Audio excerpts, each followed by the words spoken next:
อาญาจะนวรรคหลักการอาราธนาเอกาทศกะ11สูตร1คือมารสูตรว่าด้วยมารร้ายเรื่องเกิดในเชตวันเมืองสาวัตถีนั้นท่านพระราทะเข้าไปเฝ้าพระศาสดาทูลขอว่าโปรดจงได้แสดงธรรมบรรยายแก่ข้าพระองค์นิดเดียวข้าพระ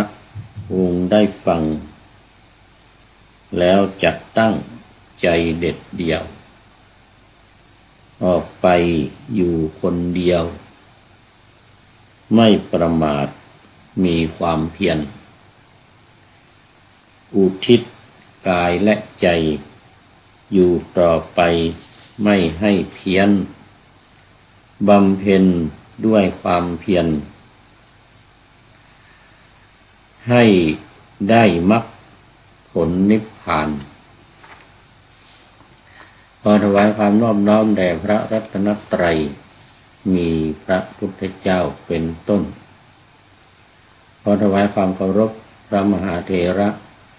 พระเถรานุเถระเจ้าคณะพระสังฆาธิการทั่วโลกมีพระเดชพระคุณพระธรรมเสนาบดีเจ้าคณะภาค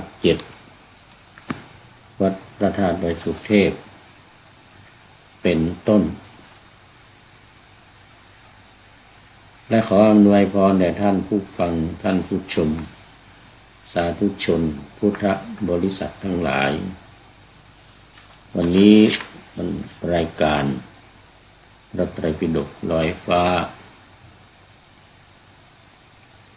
ก็ลอยมาจากวัดโพธิศูนย์ปฏิบัติธรรมวัดพระธาตุดอยสุเทพอากาน่าเมืองทานลินประเทศเอสโตเนีย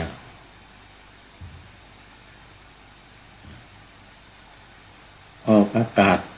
ทางสถานีวิทยุ5แห่งคือ 1. สถานีวิทยุ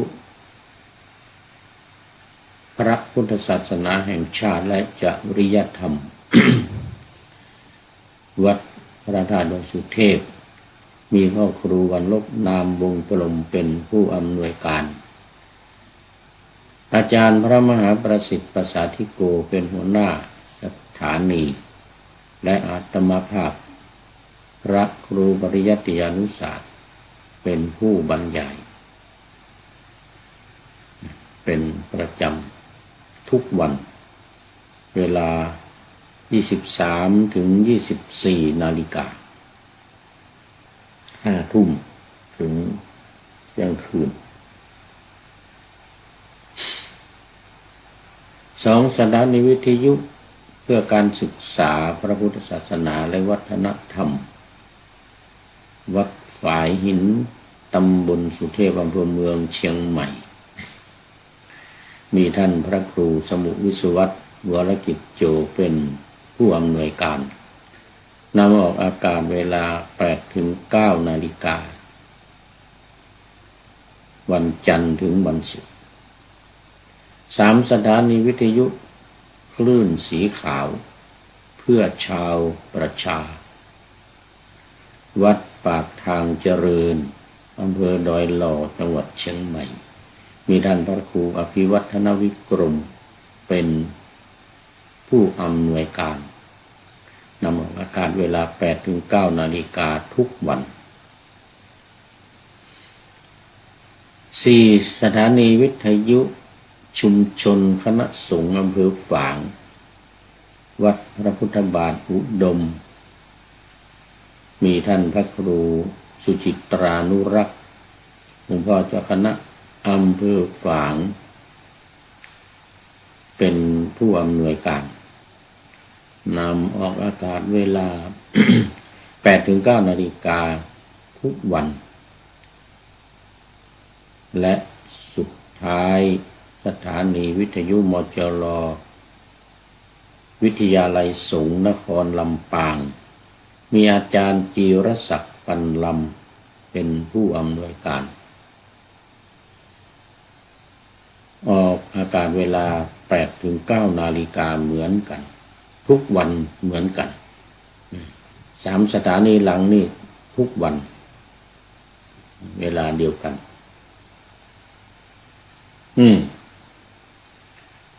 วันนี้ก็มาจัดรายการดึกไปนิดนึง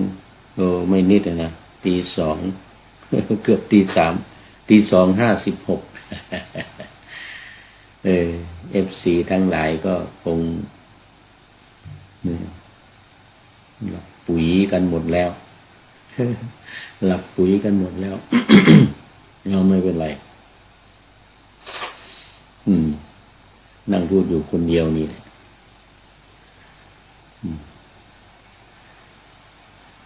เพราะว่าวันนี้ไป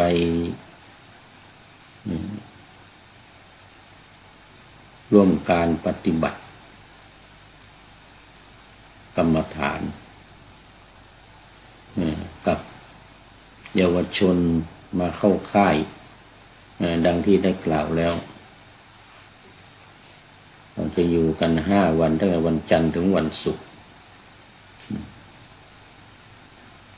เพิ่งเสร็จมาเมื่อกี้นี้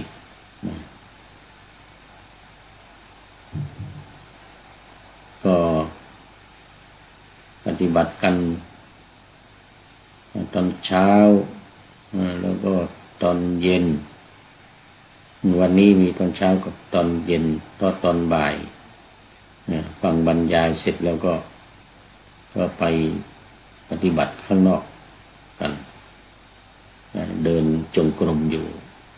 ตามใต้ต้นไม้เพราะว่ามันไม่หนาวแล้วก็แสงแดดดีอากาศดีด้วยวันนี้แต่ก็ไม่ร้อนนะอากาศดีมากไม่หนาวไม่ร้อนเราไปเดินใต้ต้นไม้สบายหรือกลางแจ้งก็มีแสงแดดส่องลมไม่มีด้วยวันนี้ลมไม่มีก็เรียกว่าสัปปายะบนเกาะแห่งนี้มันก็เหมาะสมมีความสงบอยู่แล้วราบรื่นอยู่แล้วเหมาะมากนะเหมาะมากสำหรับการปฏิบัติธรรมเพราะมันมีความสงบ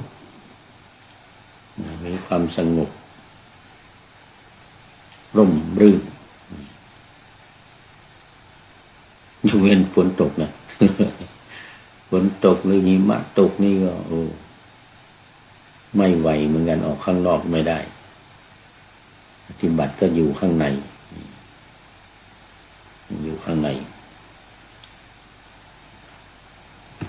เอาแล้ววันนี้ก็เข้าสู่เนื้อหาของรายการพระไตรปิฎกวันนี้ก็ขึ้นสูตรใหม่ละวรรคใหม่ด้วย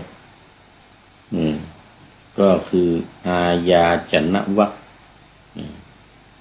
วรรคว่าด้วยการอาราธนาหรือการขอมันเป็นมีหลักการขอสูตรนี้ยังอยู่ในลาทสังยุตลาทสังยุตอาญาจนวรรคปฏิวัติด้วยการขอสังยุตตนิกายพระสุตตันตปิฎกเล่มที่17ใกล้จะจบละใกล้จะหมดละสังยุตตนิกายนี่นะก็เข้ามาค่อนแล้วครึ่งค่อนแล้วครึ่งค่อนแล้ว หน้า264แล้วขึ้นค้อนมาแล้วก็มันทั้งหมดมันมีแค่400 กว่าหน้า400 ต้นอันนี้260ก็ครึ่งข้อแล้วข้อที่181นะข้อที่181สูตรแรกก็คือมารสูตรสูตรก็ว่าด้วยมารเนี่ยมารตัวร้ายดังได้ปะหน้าธรรมาสไว้ว่าอาญาจะนวรรคหลักการอาราธนาเอกาทศกะ11สูตร1คือมารเอกาทศกะนี่ก็แปลว่า11นะเอกาทศะ11มี11สูตรสูตรที่1นี่คือมารรัตสูตรสูตรว่าด้วยมารร้ายเรื่องเกิดในเชตวันเมืองสาวัตถีนั้นท่านพระราธะเข้าไปเฝ้าพระศาสดาทูลขอว่าโปรดจงได้แสดงธรรมบรรยายแก่ข้าพระองค์นิดเดียวนะคือแสดงนิดเดียวแสดงโดยย่อแสดงโดยย่อไม่ต้องมากข้าพระองค์ได้ฟังแล้วจะตั้งใจเด็ดเดี่ยวไม่ประมาทเดี๋ยวออกไปอยู่คนเดียวไม่ประมาทมีความเพียรอุทิศกายและใจอยู่ต่อไปไม่ให้เพี้ยนบำเพ็ญด้วยความเพียรให้ได้มรรคผลนิพพานป่านนั้นเลยให้ได้มรรคผลนิพพานเลยทีเดียวนะเนี่ยไม่ใช่ธรรมดาซะแล้วส่วนนี้ก็กรุงสาวัตถีที่เก่าเวลาเดิมในท่านพระราธะทุกสูตรก็จะเป็นเกี่ยวข้องกับท่านพระราธะเนี่ยนะ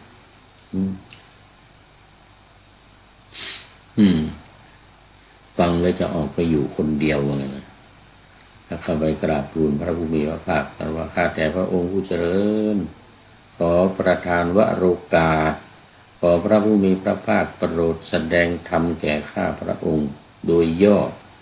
ซึ่งข้าพระองค์ได้ฟังแล้วจะพึงหลีกออกไปอยู่คนเดียวไม่ประมาทมีความเพียรอุทิศกายและใจเถิดนะอุทิศกายและใจอยู่เถิดพระผู้มีพระภาคก็ตรัสว่าราธะสิ่งใดเป็นมารเธอพึงละฉันทะราคะในสิ่งนั้นก็อะไรเล่าเป็นมารคือรูปเป็นมารเธอพึงละฉันทะราคะในรูปนั้นเวทนาเป็นมารสัญญาเป็นมารสังขารเป็นมารวิญญาณเป็นมารเธอพึงละฉันทราคะในเวทนาสัญญาสังขารและวิญญาณนั้นราธะสิ่งใดเป็นมารเธอพึงละฉันทราคะในสิ่งนั้นมารสูตรนี้ก็จบท่านประชันทราคะก็เนี่ยสูตรโดยย่อว่าโดยย่อไม่ต้องมากนะก็นำไปปฏิบัติสูตรที่1นี่ก็จบมารสูตรต่อไปสูตรที่2เมื่อวานนี้ได้10เมื่อวานนี้ได้20สูตรนะได้20สูตรวันนี้ก็ต้องได้20สูตรเหมือนกัน ราะว่ามันเนื้อหามันจะเหมือนกันจะเปลี่ยนข้อความต้นมันเล็กน้อยลาทะท่านพระลาทะก็องค์เดียวกันนี่แหละทั้ง11 สูตรสูตรที่สองนี่มารธรรมสูตรว่าด้วยธรรมของมารเมื่อกี้นี่ว่าด้วยมารแต่ว่าตัวนี้ว่าด้วยธรรมของมารราทะสิ่งใดเป็นธรรมของมารเธอพึงละฉันทราคะในสิ่งนั้นจบ เหมือนเดียวกันตรงนั้นเหมือนเดียวกันนี่วันนี้ต้องได้อีก20 สูตรต่อไปสูตรที่3อนิจจสูตรอนิจจสูตรนี่ก็ว่าด้วยสิ่งที่ไม่เที่ยงพระองค์ก็มาลาดาท่านพระราทะก็เข้าไปขอเหมือนเดิมเพราะมันอยู่ในวรรคขอหมวดขอหมวดอาราธนาหมวดขอพระองค์ก็ตรัสว่าราทะสิ่งใดไม่เที่ยงสิ่งใดเป็นทุกข์สิ่งนั้นเป็นอนัตตาไม่อยู่ในความควบคุมดูแลของเราได้ก็สิ่งใดไม่เที่ยงเป็นทุกข์เป็นอนัตตาควรหรือที่จะเข้าไปยึดถือว่าเป็นเราเป็นนั่นเป็นเรานั่นเป็นอัตตาของเราท่านพระราชาก็กราบทูลตอบว่าไม่เป็นอย่างนั้นไม่เป็นเช่นนั้นพระพุทธเจ้าค่ะก็คือไม่เข้าไปยึดไปถือเรื่องของขันธ์ห้าสรุปลงในไตรลักษณ์แล้วไม่เข้าไปยึดถือนี่ก็จบถ้าพอยึดมั่นถือมั่นในขันธ์ห้าก็เป็นทุกข์ไม่สิ้นสุดอยู่ตรงนี้เองต่อไปก็อนิจจธรรมสูตรคือว่าโดยสิ่งที่มีความไม่เที่ยงเป็นธรรมดาอันนี้อนิจจธรรมสูตรพระองค์ก็ตรัสว่าราทะสิ่งใดมีความไม่เที่ยงเป็นธรรมดาสิ่งนั้นไม่ควรที่จะเข้าไปยึดถือว่าเป็นเราเป็นของเราเป็นอัตตาของเราเป็นนั่นเป็นเราก็สรุปแล้วอยู่ในอนัตตลักษณสูตรอันนี้จัดธรรมสูตรนี้ก็จบอีกสูตรที่4เอาต่อไปสูตรที่5ทุกขสูตรว่าด้วยสิ่งที่เป็นทุกข์พระองค์ก็ตรัสเช่นเดียวกันราคะสิ่งใดเป็นทุกข์สิ่งนั้นก็เป็นอนัตตาเพราะมันดูแลควบคุมไม่ได้จะไม่ให้มันทุกข์มันไม่ได้จะให้เจ็บไม่ได้ไม่ให้ปวดไม่ให้เมื่อยไม่ได้ทั้งนั้นเลยฟันไม่ให้หลุดอย่างนี้ก็ไม่ได้อาจจบอีกสูตรที่5เอาต่อไปสูตรที่6ทุกขธรรมสูตร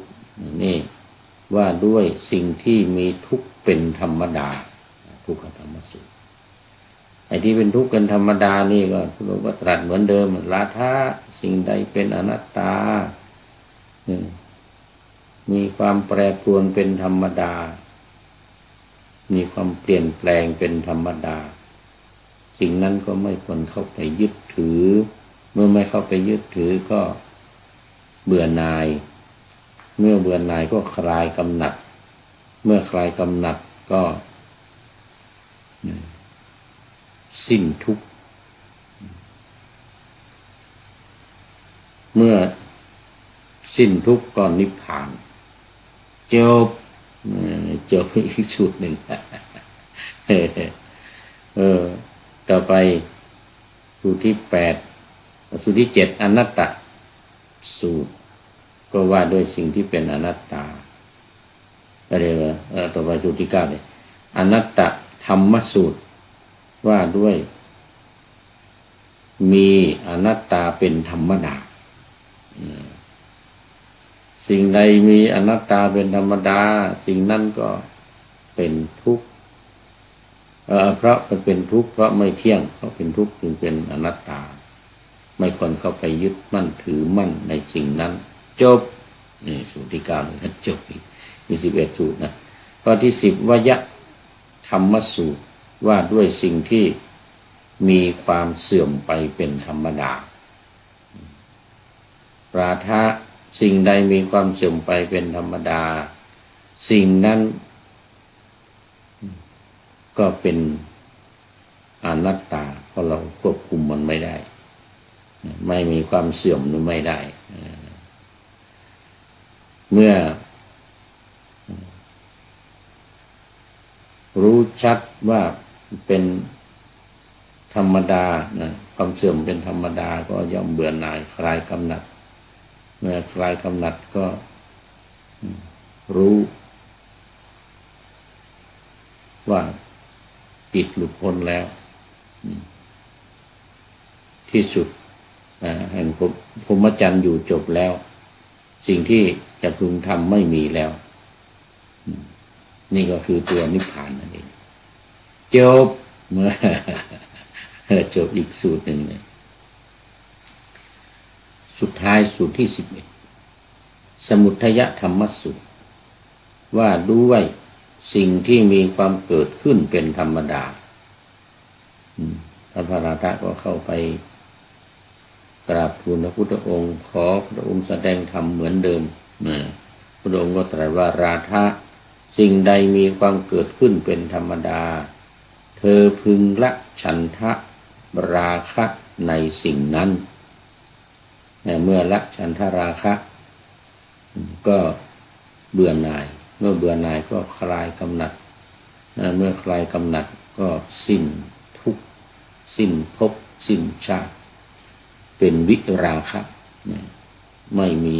กามตัณหาอีกต่อไป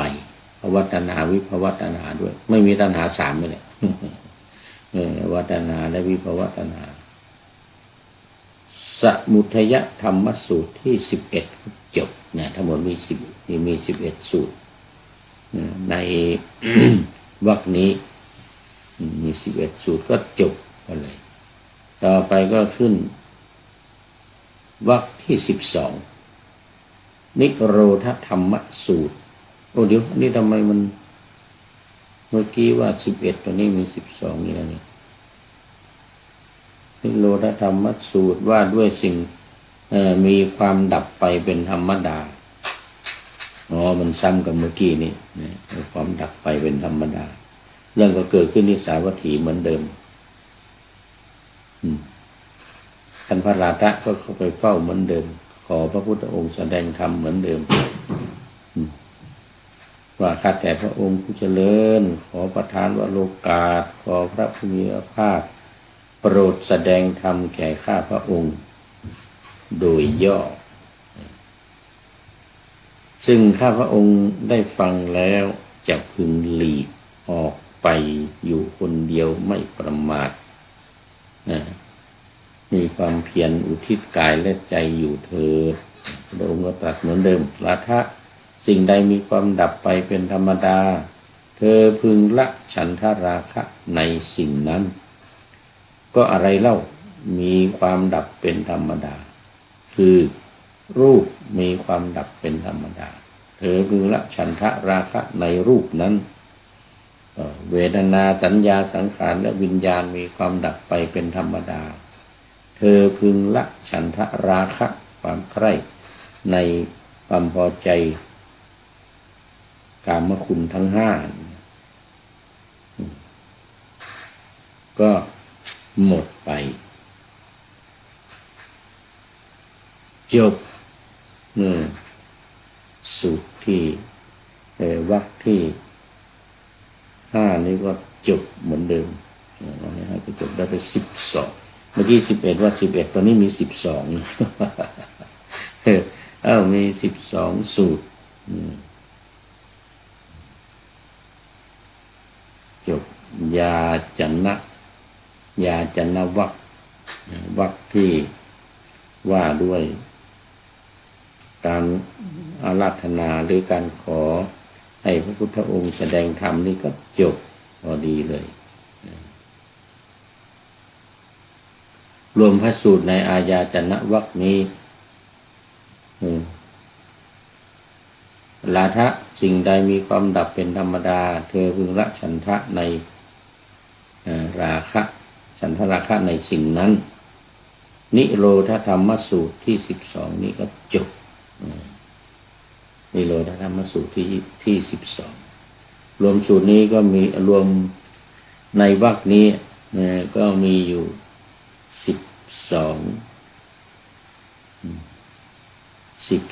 สูตรมีมารสูตรเป็นต้นแล้วก็นิโรธธรรมสูตรเป็นที่สุดต่อไปขึ้นวรรคใหม่เลยอุปนิสินนวรรคอุปนิสินนวรรคหมวดว่าด้วยผู้เข้าไปนั่งใกล้เมื่อกี้นี้ขออาราธนาเมื่อนี้ขออาราธนาวันนี้เข้าไปนั่งใกล้มาลาทิสุตตะเอกาทัสสะว่าด้วยพระสูตร11สูตรมีมารสูตรเป็นต้นเริ่มมารสูตรอีกแล้วเมื่อกี้นี่ว่า11แต่ว่ามี12เนี่ย มาลาทิสุตตะเป็นต้นเลยนะไม่มีมารสูตรเป็นต้นเนี่ยมี11เอกาทัสสะแต่ว่าเมื่อกี้มี12เอกาทัสสะมีเพิ่มมาให้เป็น12มานี้ข้อในหมวด1ข้อที่194ข้อ194เรื่องเกิดขึ้นที่สาวัตถีที่เก่าเวลาเดิมมันว่าลาทะเข้าไปพระองค์ก็ตรัสลาทะว่าอันลาทะสิ่งใดเป็นมารเธอพึงละฉันทะในสิ่งนั้นก็อะไรเล่าเป็นมารนี่มารสูตรรูปเป็นมารเธอพึงละฉันทราคะในรูปนั้นเวทนาสัญญาสังขารวิญญาณเป็นมารเธอพึงละฉันทะในเวทนาสัญญาสังขารวิญญาณนั้นจบอีกแล้ว สูตรที่1มาละสูตรชื่อมันซ้ำกันนะมาละสูตรก็จบเอาต่อไปมาละธรรมสูตรก็เหมือนเดียวกันอีกสิ่งใดเป็นมารเป็นธรรมของมารแล้วอันนี้ธรรมของมารเธอพึงละฉันทราคะในสิ่งนั้นก็เมื่อรู้มันเป็นมารก็ละฉันทราคะจบมารละธรรมสูตรธรรมสูตรที่ว่าด้วยธรรมของมารก็จบต่อไปสูตรที่3อนิจจสูตรว่าด้วยสิ่งที่ไม่เที่ยงราทะสิ่งใดไม่เที่ยงสิ่งนั้นเป็นทุกข์มีความแปรปรวนเป็นธรรมดาควรหรือจะไปยึดถือสิ่งนั้นว่าเป็นเราเป็นของเราเป็นอัตตาของเราจบอีกแล้วสูตรที่3นี่ ชื่อสูตรก็เหมือนกันนะ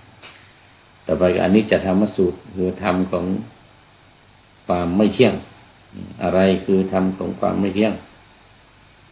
ราคะสิ่งใดไม่เที่ยงเป็นธรรมดา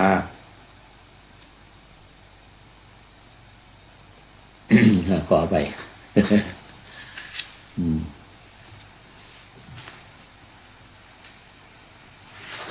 สิ่งใดไม่เที่ยงเป็นธรรมดาสิ่งนั้นก็เป็นทุกข์ไม่ควรเข้าไปยึดถืออันนี้จะสูตรต่อไปทุกขสูตรก็เหมือนเดียวกันว่าด้วยสิ่งที่เป็นทุกข์สิ่งใดเป็นทุกข์เธอพึงละฉันทราคะในสิ่งนั้นสิ่งที่เป็นทุกข์นั่นก็คือรูปเวทนาสัญญาสังขารวิญญาณ เหมือนเดิมสูตรหมู่นี้เปลี่ยนแต่ชื่อใจความข้างในเหมือนเดียวกันข้อที่6ทุกขธรรมสูตรอีกละสิ่งที่มีทุกข์เป็นธรรมดาสิ่งใดไม่เที่ยงเป็นทุกข์เป็นธรรมดาสิ่งนั้นก็ไม่ควรเข้าไปยึดถือไปยึดมั่นเมื่อไม่ยึดมั่นไม่ยึดถือก็เบื่อหน่ายคลายกำหนัดแล้วก็บรรลุนิพพานสูตรที่6นี้ก็จบอีกต่อไปอนัตตสูตรเหมือนเดียวกันอีกว่าด้วยอนัตตาราคะสิ่งใดเป็นอนัตตาสิ่งนั้นก็ไม่เที่ยงเป็นทุกข์ควบคุมดูแลไม่ได้ก็ไม่ควรเข้าไปยึดถือยึดมั่นในสิ่งนั้นก็จบอีกอุปนิสินวรรค11สูตรนี่ก็จบอีกวันนี้ได้ไปแล้ว20สูตรได้ไปแล้ว20สูตรเอาต่อไปขึ้นวรรคใหม่วรรคที่9เดี๋ยวก่อน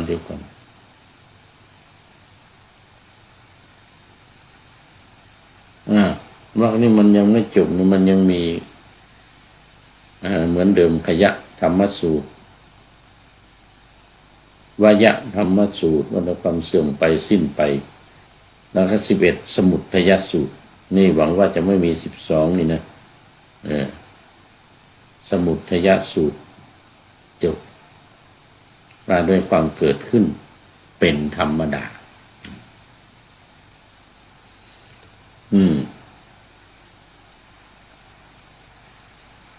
อุปนิสินนวรรครวมพระสูตรในวรรคนี้ก็มี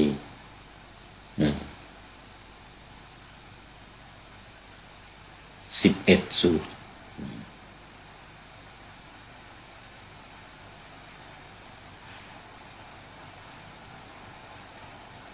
มีเพิ่มนิโรธธรรมสูตรอีกคือธรรมแห่งความดับธรรมแห่งความดับมันก็คือขันธ์5นี้เองรูปเวทนาสัญญาสังขารวิญญาณจบเอกาทัสสะนี่ไม่ได้เรื่องเลยนี่มันมี12นี่ก็จริงต้องทวารทัสสะนั่นเนี่ยสังยุตลาทัสสังยุตจบพอดีด้วยวันนี้ได้30สูตรแล้วยังไม่หมดเวลาเพราะว่า FC ทั้งหลายมันไม่ได้เข้ามาเนี่ยเพราะว่าตอนนี้มันดึกแล้วตี3กว่าแล้วในเมืองไทยแต่ที่นี่ก็ยัง5 ทุ่มกว่า5 ทุ่มกว่าลาทะสังยุตจบขึ้นสังยุตใหม่ทีนี้ทิฏฐิสังยุตคือประกอบด้วยเรื่องของทิฏฐิก็อยู่ในสูตรที่1โสดาปฏิคำว่าอยู่ในโสดาปฏิวรรคตัวนี้เป็นวรรคละโสดาบันนี่เป็นวรรคละบทที่ว่าด้วยโสดาบันสูตรที่1วาตสูตรนี่แปลกหน่อยวาตสูตรว่าด้วยทิฏฐิว่าลมไม่พัดเป็นต้นวาตสูตรให้ลมไม่พัดข้อที่206ขึ้นหน้าใหม่แล้วเนี่ยเป็นหน้าที่278ข้อตามมาละ2ขึ้น200ละ206นี่ก็เชตวันเหมือนเดิมที่เก่าเวลาเดิมตอนนี้เปลี่ยนวรรคใหม่ละลาทะไม่ใช่ละที่กรุงสาวัตถีนี่นะตรัสถามภิกษุทั้งหลายว่าเมื่อมีอะไรเพราะถึงมั่นอะไร ยึดมั่นถือมั่นอะไรทิฏฐิอย่างนี้จึงเกิดขึ้นว่าลมไม่พัดแม่น้ำไม่ไหลสตรีมีครรภ์ไม่คลอดดวงจันทร์และดวงอาทิตย์ไม่ขึ้นหรือไม่ตกไม่ขึ้นจะไปตกยังไงมั่นคงดุจเสาละเนี่ยมั่นคงดุจเสาละเนี่ยภิกษุทั้งหลายเมื่อภิกษุทูลตอบพระพุทธองค์ก็จึงตรัสว่าภิกษุทั้งหลายพระผู้มีพระภาคเป็นหลักอันนี้ถามพระพุทธองค์ตรัสถามแล้วภิกษุทั้งหลายก็บอกว่าพระผู้มีพระภาคเป็นหลักขอพระพุทธภาคจงทรงแสดงเถิดพระองค์ก็ตรัสว่าภิกษุทั้งหลายเราจะกล่าวเธอทั้งหลายจงฟังจงตั้งใจฟังต่อจากนั้นพระผู้มีพระภาคก็ตรัสภิกษุทั้งหลายถ้าเช่นนั้นเธอทั้งหลายจงฟังจงใส่ใจให้ดีเราจะกล่าวนะภิกษุตอนนั้นรับแล้วรับสนองพระดำรัสแล้วพระวิภาคก็จึงตรัสเรื่องนี้เดี๋ยวให้มันได้อีกวรรคหนึ่งนะเนี่ยภิกษุทั้งหลายเมื่อมีรูปเพราะถือมั่นรูปเพราะยึดมั่นรูปทิฏฐิอย่างนี้จึงเกิดขึ้นว่าลมไม่พัดแม่น้ำไม่ไหลสตรีมีครรภ์ไม่คลอดดวงจันทร์และดวงอาทิตย์ไม่ขึ้นหรือไม่ตกมั่นคงดุจเสาระเนียดอันนี้เมื่อมีรูปเนี่ยต่อไปเป็นเวทนาสัญญาสังขารและวิญญาณก็เหมือนเดียวกันเลยเมื่อมีเวทนาสัญญาสังขารและวิญญาณเพราะถือมั่นวิญญาณเพราะถือมั่นเวทนาเพราะถือมั่นในสังขารและวิญญาณทิฏฐิอย่างนี้จึงเกิดขึ้นว่าลมไม่พัดแม่น้ำไม่ไหลสตรีมีครรภ์ไม่คลอดดวงอาทิตย์ไม่ขึ้นหรือไม่ตกมั่นคงดุจเสาระเนี่ยภิกษุทั้งหลายเธอทั้งหลายจะเข้าใจฟังข้อนั้นว่าอย่างไรรูปเที่ยงหรือไม่เที่ยงพระพุทธเจ้าค่ะเหมือนเดิมอีกสิ่งใดไม่เที่ยงสิ่งนั้นเป็นทุกข์หรือเป็นสุขเป็นทุกข์พระพุทธเจ้าค่ะก็สิ่งใดไม่เที่ยงเป็นทุกข์มีความแปรผันเป็นธรรมดาเพราะไม่ถือมั่นสิ่งนั้นทิฏฐิอย่างนี้จะพึงเกิดขึ้นบ้างหรือว่าลมไม่พัดแม่น้ำไม่ไหลสตรีมีครรภ์ไม่คลอดดวงจันทร์ดวงอาทิตย์ไม่ขึ้นหรือไม่มีและไม่ตกมีความมั่นคงดุจเสาระเนี่ยเหมือนเดิมสูตรระยะหลังมานี้ก็ซ้ำเดิมนะสิ่งใดไม่เที่ยงเป็นทุกข์สิ่งนั้นก็ไม่ควรเข้าไปยึดไปถือนี่เหมือนเดิมอีกเพราะฉะนั้นภิกษุทั้งหลายนี้เราเรียกว่าอริยสาวกผู้เป็นโสดาบันไม่มีทางตกต่ำมีความแน่นอนจะสำเร็จเป็นพระสัมโพธิในวันข้างหน้าอย่างแน่นอนสูตรที่หนึ่งนี้ก็จบสูตรที่หนึ่งนี้จะยาวหน่อยเดี๋ยวสูตรต่อไปนี่ก็จะเหมือนสูตรที่หนึ่งนี้หมดมาดูสูตรที่สองก็ได้เอตังมะมะเหมือนกับที่วันก่อนนู้นเอตังมะมะแปลว่าของเรานั่นเป็นของเรา เข้าไปนั่นเป็นของเราเอตังมะมะนี่นะว่าด้วยทิฏฐิว่าด้วยนั่นของเราพุทธองค์ก็ตรัสกับภิกษุทั้งหลายถามภิกษุทั้งหลายภิกษุทั้งหลายก็ว่าธรรมของข้าพระองค์เนี่ย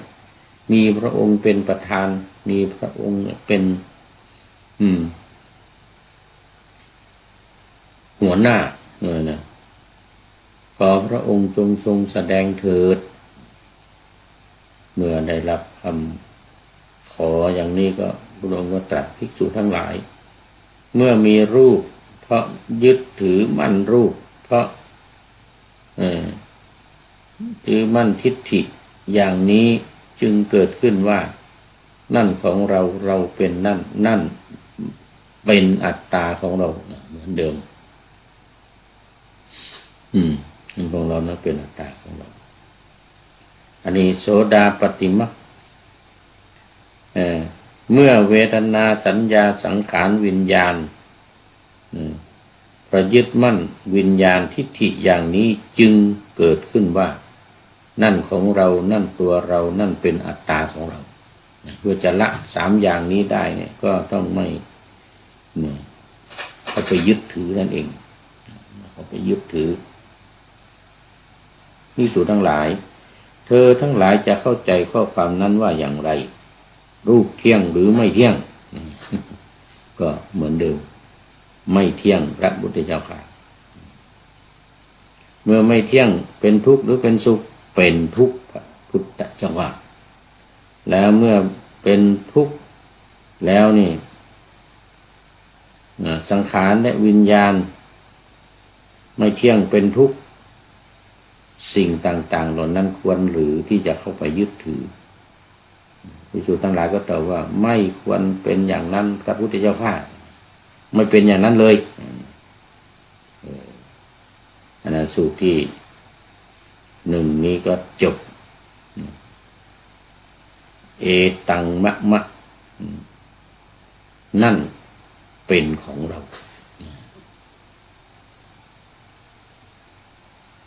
สามโสอัตตาสูตรโอ้นี่ว่าด้วยทิฏฐิว่าด้วยอัตตากับโลกเป็นอย่างเดียวกันอันนี้โสอัตตานะเรื่องเกิดขึ้นที่สาวัตถีมงคลข้อ208ถามว่าภิกษุทั้งหลายเมื่อมีอะไรก็ถือมั่นอะไร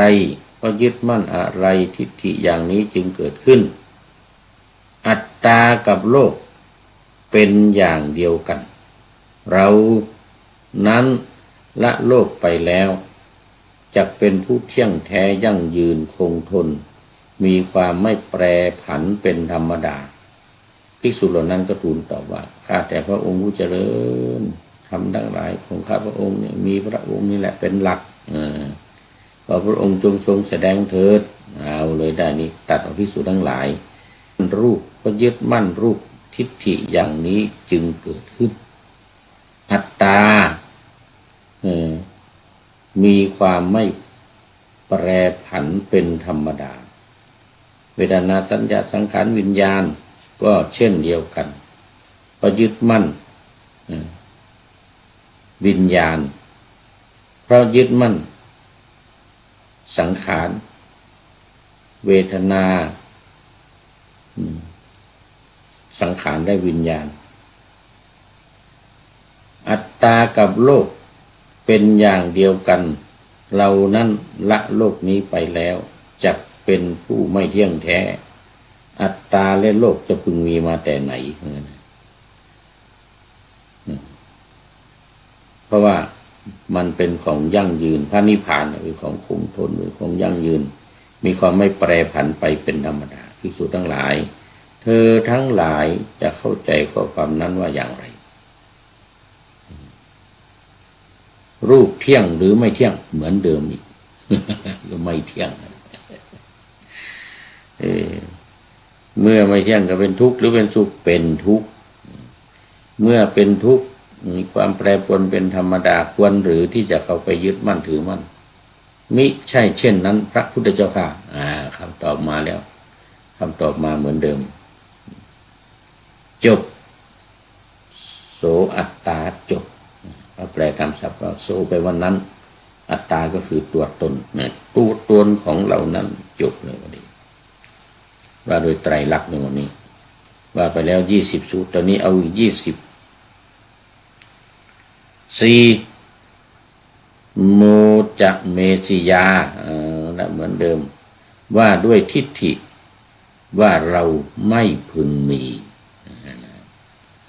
ที่ว่าเราไม่พึงมีอันนี้ก็เหมือนกับสูตรโน้นเมื่อวันก่อนพระผู้มีพระภาคก็ถามเหมือนเดิมภิกษุทั้งหลายเมื่อมีอะไรเพราะอะไรเพราะยึดถืออะไรทิฏฐิอย่างนี้มันจึงเกิดขึ้นอันเราพึงมีแม้บริขารของเราก็ไม่พึงมีนี่มะนะถ้าเราจักไม่มีแล้วแม้บริขารของเราก็จักไม่มีเราไม่มีแล้วจะมีบริขารได้ยังไง ถ้าเราจักไม่ได้มีแล้วแม้บริขารของเราก็จักไม่มีนี่แบบกำปั้นทุบดินนั่นนี่นะ อันนี้ภิกษุทั้งหลายทูลตอบว่าข้าแต่พระองค์ผู้เจริญธรรมของข้าพระองค์วันนี้สูตรใหม่แล้วมั้งเนี่ยโมเจสิยาพุทธองค์ก็บอกว่าถ้าอย่างนั้นก็ตัดเลยตรัสพระธรรมเทศนาพระรูปนี่แหละนะมีรูปถือมั่นรูปทิฏฐิเหล่านี้มันจึงเกิดขึ้นถ้าเราไม่พึงมีแม้บริขารของเราก็ไม่มีบริขารของเราก็ไม่พึงมีถ้าเราจักไม่มีแล้วแม้บริขารของเราก็จักไม่มีต่อไปสัญญาสังขารและวิญญาณก็เหมือนเดียวกันใจความเหมือนเดียวกันสูตรนี้ก็จบ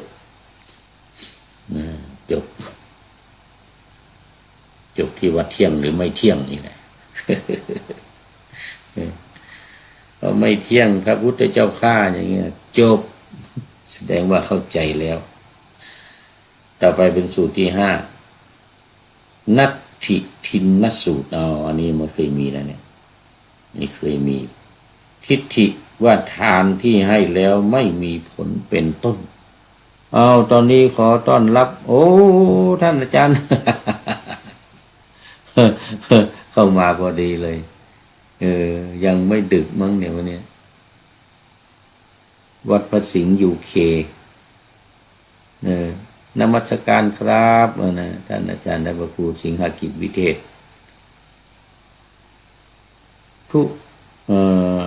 ทุกวันหลวงพ่อออกตลอดมันมี4 รายการตอนนี้แต่ก่อนเนี่ยมี3 รายการตอนนี้เพิ่มเข้ามาอีก1เป็น4มันก็เลยต้องออกทุกวันและบางวันนี้ออก7 ครั้งเพราะมันออก7 ครั้งยังไงตอนเช้า3ละตอนบ่ายอีก3เป็น6ตอนกลางคืนอีก1แต่บันทึกไว้ล่วงหน้า4 ครั้ง4 รายการแต่ที่มันออกซ้ำออกหลายสถานีนั้นมันก็เหมือนกันอันเดียวกัน3 ทุ่มอังกฤษตอนนี้อังกฤษ3 ทุ่มที่นี่4 ทุ่มที่นี่4 ทุ่ม7 ครั้งเครื่องเดี๋ยวก่อนอ่าน3 ทุ่มอังกฤษ7 ครั้งเครื่องบ่มไหม้7 ครั้งหมายถึงว่าเอาไปเปิดครับบันทึกก็บันทึก4 รายการ4 ครั้ง นั้นออกหลายสถานีออกซ้ำก็เอาอันเก่านั้นไปออกภายใน1 วันนะแล้วขึ้นวันใหม่ก็ทำใหม่อีก4 รายการ4 รายการมีวันจันทร์อังคารกับวันพฤหัสอันนี้3 รายการเพราะว่านาวาวังทองไม่มีธรรมนาวาวังนี่มีอยู่ 4 วันคือวันพุธวันศุกร์วันเสาร์วันอาทิตย์แต่มันทั้งเช้าทั้งบ่ายก็เอาซ้ำอันเก่านั่นแหละไปออกเพราะว่าภายใน1 วันเนี่ย ออกตอนเช้าด้วยแล้วก็ไปออกตอนบ่ายด้วยแล้วในวันต่อไปก็เหมือนเดียวกันเพราะนั้นการบันทึกไว้ล่วงหน้าก็บันทึกไว้4 ครั้งเครื่องไม้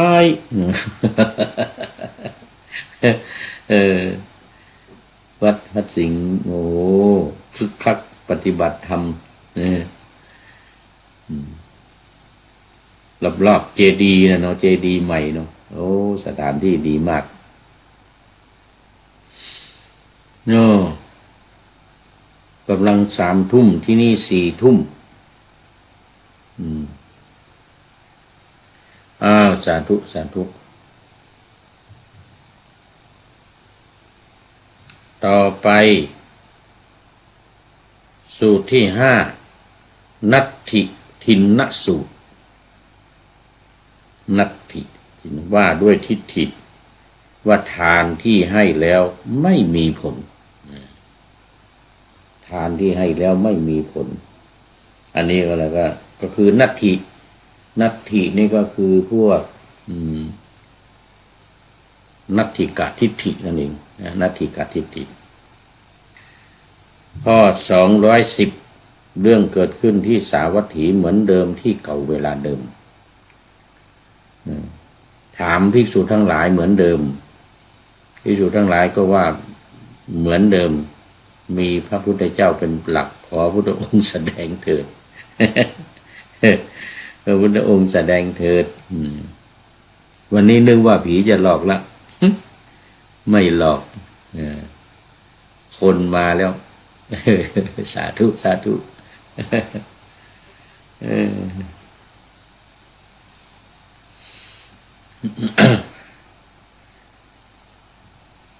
ปีหน้านี่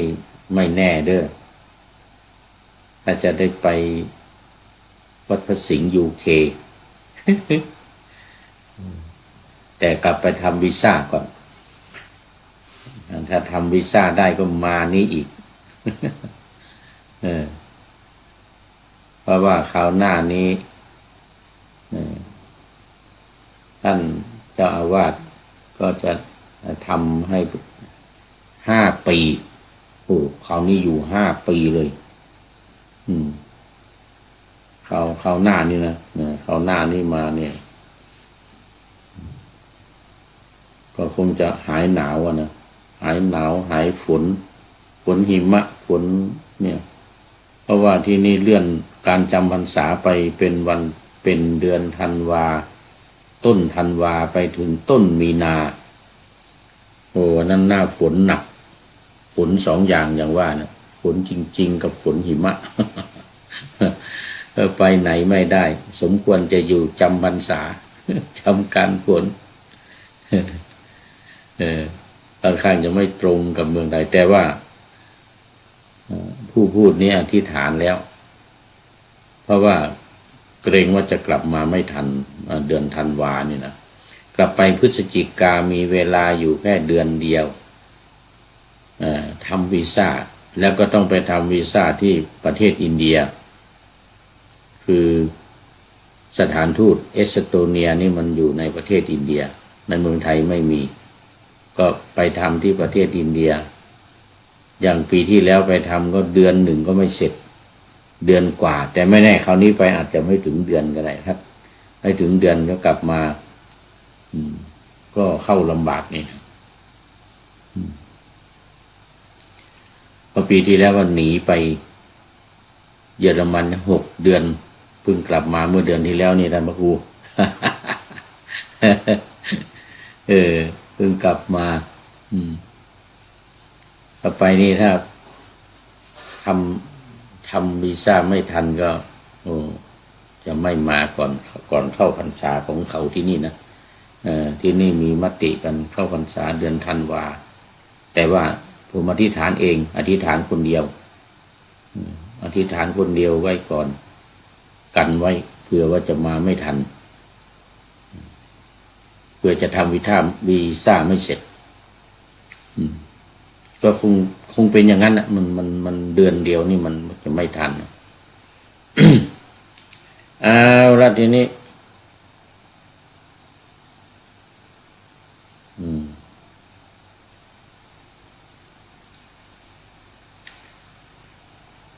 สมณะหรือพราหมณ์เหล่าใดผู้ประพฤติปฏิบัติชอบทำให้แจ้งโลกนี้และโลกหน้าด้วยปัญญาอันยิ่งเองแล้วสอนให้ผู้อื่นรู้แจ้งก็ไม่มีในโลกสองว่างั้นนะบุรุษคือประชุมแห่งมหาภูตรูปทั้งสี่เมื่อตายไปธาตุดินไปตามดินธาตุน้ำไปตามน้ำธาตุไฟไปตามไฟธาตุลมไปตามลมอินทรีย์ทั้งหลายย่อมผันแปรไปเป็นอากาศธาตุบุรุษทั้งหลายมีเตียงเป็นที่53นำศพไปรอยเท้าปรากฏเพียงแค่ป่าช้ากลายเป็นกระดูกขาวโพลนดุจสีนกพิราบ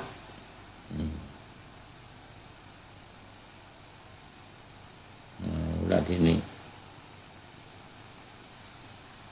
ภาระเช่นการสิ้นสุดลงแค่9ฐานเขาเรียก9ฐานคนเขาบัญญัติทานนี้ไว้ค่าที่คนบางพวกย้ำว่าคำที่คนบางพวกย้ำว่ามีผลนั้นว่างเปล่าเท็จไร้สาระหลังจากตายไปไม่ว่าคนเขาและคนฉลาดย่อมขาดศูนย์ไม่เกิดอีกอันนี้ทิฏฐิ นัตถิกทิฏฐินัตถิกทิฏฐิภิกษุทั้งหลายอันนี้เป็นของนัตถิกะนะภิกษุทั้งหลายทูลตอบว่าข้าแต่พระองค์ผู้เจริญธรรมของข้าพระองค์ทั้งหลาย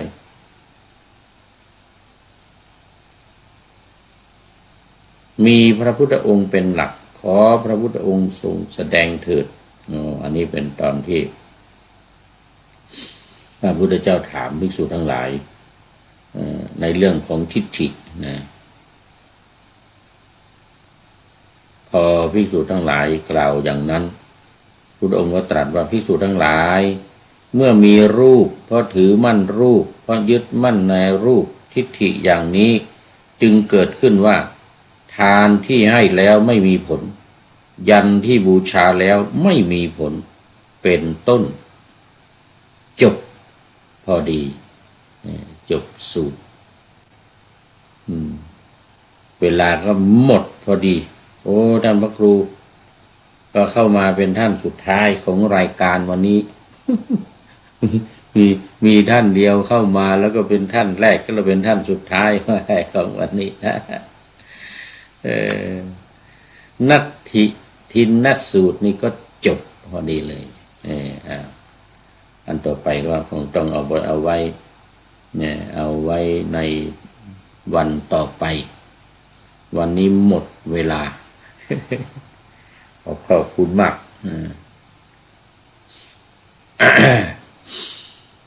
ขอนำพระไตรปิฎกลอยฟ้าไปจากผู้ฟังทั้งหลายในโลกล่าวันต่อไปจะได้จรย้อนกลับมาสู่สถานีใหม่ให้ท่านฟัง